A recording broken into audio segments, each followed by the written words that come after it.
సభలకు వచ్చే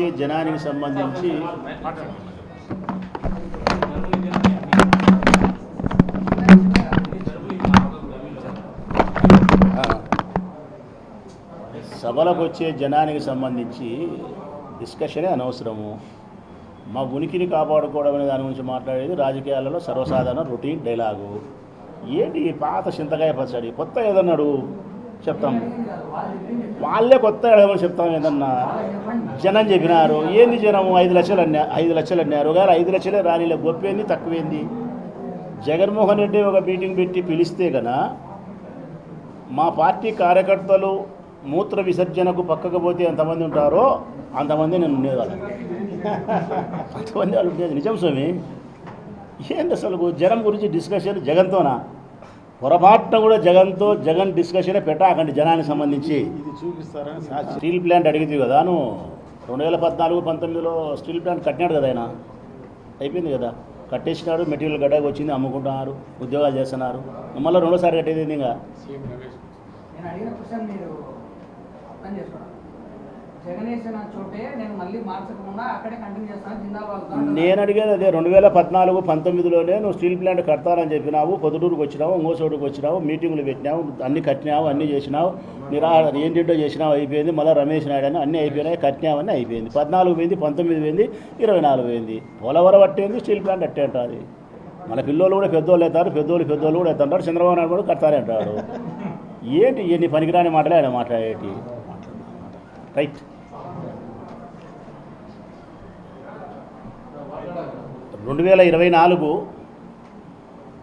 జూన్ 4వ తారీఖున ఎన్నికల ఫలితాలు వచ్చినాయి. 2024 జూన్ 4న ఎన్నికల ఫలితాలు వచ్చినాయి. వైఎస్ఆర్ కాంగ్రెస్ పార్టీ ఓడిపోయిందని చెప్పినారు, మాట్లాడినారు. మంచిదే. 2025 జూన్ 4 వస్తుంది, 3 రోజుల్లో. ఇప్పుడేమంటున్నారంటే కన్నా యావత్ రాష్ట్ర ప్రజలు ప్రజాస్వామ్యం ఓడిపోయింది అంటున్నారు. వైఎస్ఆర్ కాంగ్రెస్ పార్టీ కాదు ఓడిపోయింది, ప్రజాస్వామ్యం ఓడిపోయింది అంటున్నారు. 1 సంవత్సరం తర్వాత ఓడింది వైఎస్ఆర్ కాదు, వైఎస్ఆర్ కాంగ్రెస్ పార్టీ కాదు, ప్రజాస్వామ్యం ఓడిపోయింది.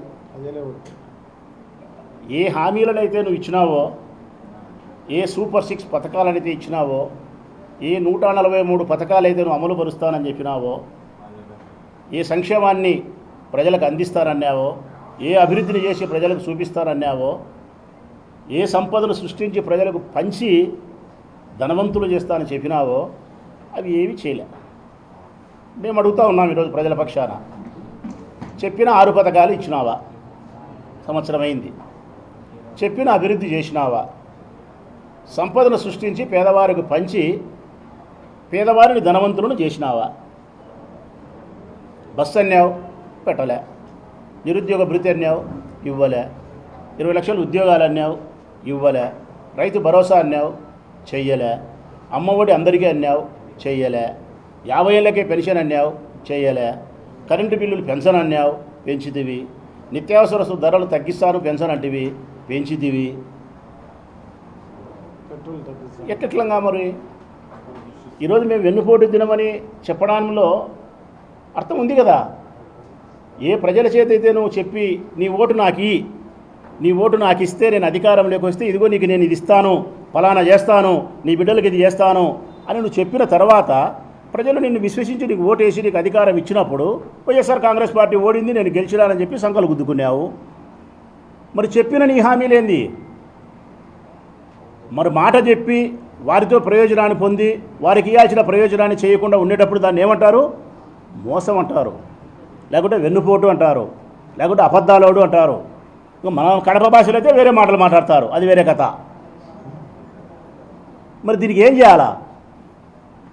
ప్రజల పక్షాన వైఎస్ఆర్ కాంగ్రెస్ పార్టీ గట్టిగా నిలబడి ప్రజలను భాగస్థులు చేసి తెలుగుదేశం పార్టీ కూటమి ప్రభుత్వం చేసిన మోసాన్ని ఎండగడుతూ ప్రజలకు మీరు ఇవ్వాలనుకున్నటువంటి ఇస్తామని చెప్పినటువంటి సంక్షేమ పథకాలను ఇప్పించే ప్రయత్నం చేస్తుంది వైఎస్ఆర్ కాంగ్రెస్ పార్టీ.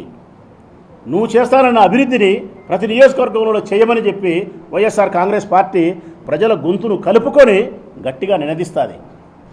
ఏ సంపదనైతే నువ్వు సృష్టించి పేదవాళ్ళకు పంచుతానని చెప్పినావో ఆ సంపదను పంచు అని చెప్పి వైఎస్ఆర్ కాంగ్రెస్ పార్టీ ఆ పేదవాళ్ళ తరఫున గట్టిగా 4వ తారీఖున ప్రశ్నించబోతా ఉంది, మాట్లాడబోతా ఉంది.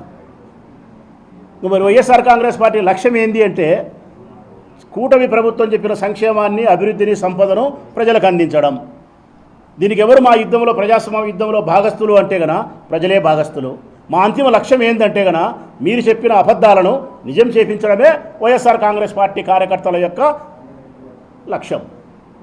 దీనికి మేము తీసుకోబోయే నిర్ణయాలు 4వ తారీఖున ప్రతి గ్రామం నుంచి, ప్రతి వార్డు నుంచి, సందు గొంతుల్లో నుంచి వాస్తవ సత్యాన్ని ప్రజలకు చెప్తాం. ఇంకా 4-5 రోజులు టైం ఉంది. మా నియోజకవర్గానికి సంబంధించిన నా దగ్గర మొదలుకొని దిగువ స్థాయి కార్యకర్త వరకు ప్రతి ఇంటికి పోతాం, కరపత్రాలు పంచుతాం. ఈ సంవత్సర కాలంలో వారు చేసిన మోసం ఏందో చెప్తాం, వారికి జరిగిన అన్యాయం ఏందో గుర్తు చేస్తాం. కలిసి రండి పోరాడదామని చెప్పి ఆహ్వానాన్ని ఇస్తాం. వారి చేతులు పట్టుకుంటాం, కాళ్ళు పట్టుకుంటాం, గడ్డం పట్టుకుంటాం. ప్రజాస్వామ్య యుద్ధానికి ప్రేరణ కలిగించే ప్రయత్నం చేస్తాం. కొన్ని వేల మందితో కలిసి ప్రతి నియోజకవర్గంలో కూడా అధికారులకు వినతి పత్రాలు ఇస్తాం. ప్రభుత్వానికి భయం కలిగేటట్టు చేస్తాం. మీరు చేసినటువంటి మహానాడు బిర్యానీ ఇచ్చి, పులిహోర పట్లం ఇచ్చి, మ్యాక్డోల్ విస్కీ బ్రాందీ ఇచ్చి, 200 రూపాయలు ఆడోళ్ళకి ఇచ్చి, చీర ఆడోళ్ళకి ఇచ్చి, ఇట్లా ఉద్యమాలు కాదు చేసేది. ప్రజలకు జరిగిన అన్యాయాన్ని ప్రజలకు చెప్పి మీ పక్షాన ప్రభుత్వాన్ని నిలదించేదానికోసం వైఎస్ఆర్ కాంగ్రెస్ పార్టీ గట్టిగా పోరాడుతుందని చెప్పి స్వచ్ఛందంగా ప్రజలను కార్యోన్ముఖులను చేసి ఆ ఉద్యమంలో భాగస్థులను చేస్తుంది వైఎస్ఆర్ కాంగ్రెస్ పార్టీ 4వ తారీఖున. వైఎస్ఆర్ కాంగ్రెస్ పార్టీ జగన్మోహన్ రెడ్డి గారి నేతృత్వంలో చేయబోయే ప్రతి ఉద్యమము సహేతుకమైందే. ప్రతి ధర్నా ప్రజాపక్షం కోసమే. మేము చేసే ప్రతి నిరసన కార్యక్రమం ప్రజల కోసం. దీన్ని దృష్టిలో పెట్టుకొని పోలీస్ శాఖ అయినా కానీ మాకు అనుమతులు ఇవ్వాలా. నిన్న మహానాడు చేస్తున్నారు. ఎక్కడి నుంచో తీసుకొచ్చి ఇడికి బస్సులు తోలినారు, మనుషులు తోలినారు, ట్రాఫిక్ జామ్ చేసినారు. కరోనా వస్తుందంటే వినలే. అధికారులు పనులు మానిపించి ఒకరోజు కంప్లీట్గా ప్రభుత్వానికి అనుకూలంగా పనిచేయించినారు. డాక్రా మహిళలను బెదిరించినారు. 6,000 మంది పోలీసులను ఉపయోగించినారు. 1,600 బస్సులు లేకుండా చేసినారు. ప్రజలకు అసౌకర్యం చేసినారు. మహానాడులో అబద్ధాలు చెప్పినారు, భజన చేసినారు. భజన అన్నంటే నాకు గుర్తొచ్చింది, హనుమంతుడు రామునికి భజన చేస్తే చూసినా నేను, అది రామభక్తి అనుకున్నా నేను. ఇక్కడ భక్తి కాదులని దుమ్ దగ్గర జగన్ అంటే భయంతో భజన చేస్తున్నారు మీరు. భక్తితో భజన చేసే వాళ్ళని చూసినా నేను, భయంతో భజన చేసే వాళ్ళను తెలుగుదేశం పార్టీని చూస్తాను, జగన్ను చూసి. మరి ఇప్పుడు మేము ప్రజల పక్షాన రేపదన చేయబోయే కార్యక్రమాలకు పోలీస్ శాఖ కూడా ప్రజాస్వామ్యబద్ధంగా సహకరించాల్సిన అవసరం ఉంది. మాకు అనుమతులు ఇవ్వాల్సిన అవసరం ఉంది. మేము శాంతియుతమైనటువంటి ర్యాలీని నిర్వహిస్తాం. ప్రజాస్వామ్యబద్ధంగా మా గొంతును, ప్రజల గొంతును మా గొంతుగా చేసుకొని నినదిస్తాం. ప్రజలకు రావాల్సిన సంక్షేమ పథకాలను అభివృద్ధిని అందించే ప్రయత్నం చేస్తాం. ఇది ప్రజాస్వామ్యంలో పోలీసులు కూడా మాకు సహకరించాల్సిన బాధ్యత ఉంది. ప్రజలు స్వచ్ఛందంగా కలిసి రావాల్సిన బాధ్యత ఉందని చెప్పి చైతన్యపరిచే ప్రయత్నం చేస్తాం. జూన్ 4వ తారీఖున చాలా అద్భుతమైనటువంటి నిరసన కార్యక్రమాన్ని ప్రజాపక్షాన ప్రభుత్వానికి వినిపిస్తాం. జగన్మోహన్ రెడ్డి గారి అడ్డాలో మేము మహానాడుని సక్సెస్ చేసుకున్నాము. జగన్మోహన్ రెడ్డి అడ్డా ఇది మేము జగన్మోహన్ రెడ్డి అడ్డా అని చెప్పి మేము అనలే. ప్రజలు చెప్పినారు రాజశేఖర రెడ్డి జిల్లా రాజశేఖర రెడ్డి అడ్డా అని. నువ్వు అనుకుంటున్నావు. అనుకోకుంటే జగన్ మీ అడ్డా కాకుంటే మీ దుమ్మిలో భానుమతి అడ్డా అనుకో. ఎవరన్నారు? ఏదో దాని సినిమాలో డైలాగ్ ఉంది కదా, ఇది భానుమతి అడ్డా అంట చూడి, అట్ట మీ అడ్డా అనుకో. నువ్వు చెప్పినా నేను చెప్పినా ఎవరు చెప్పినా కడప జిల్లా అనేది, రాయలసీమ అనేది రాజశేఖర రెడ్డి గారికి, జగన్మోహన్ రెడ్డి గారికి సొంతము. ఇంకా దీంట్లో ఎవరు ఏం మార్పు చేసేది లేదు, ఏమీ లేదు. తప్పనిసరిగా అంతే. ఎప్పుడో ఒకసారి ఏదో పొరపాటున ఒక 5-6 సీట్లు మీరు గెలిచినంత మాత్రాన ఆ ఒక్కసారికే మాది అడ్డా అంటే 50 సంవత్సరాల నుంచి రాజశేఖర రెడ్డి కుటుంబం ఇక్కడ గెలుస్తూ ఉంటే ఇంకా దీన్ని అడ్డా అనాలనా, దీన్ని వాళ్ళు ఏమనాలా? ఇది మా గొడ్డు కోసి పెట్టిన మా పిల్లలు అనాలా, ఏమనాలా వాళ్ళు? ఒక్కసారికే 4 సీట్లు వచ్చేదే ఒక్కసారికే.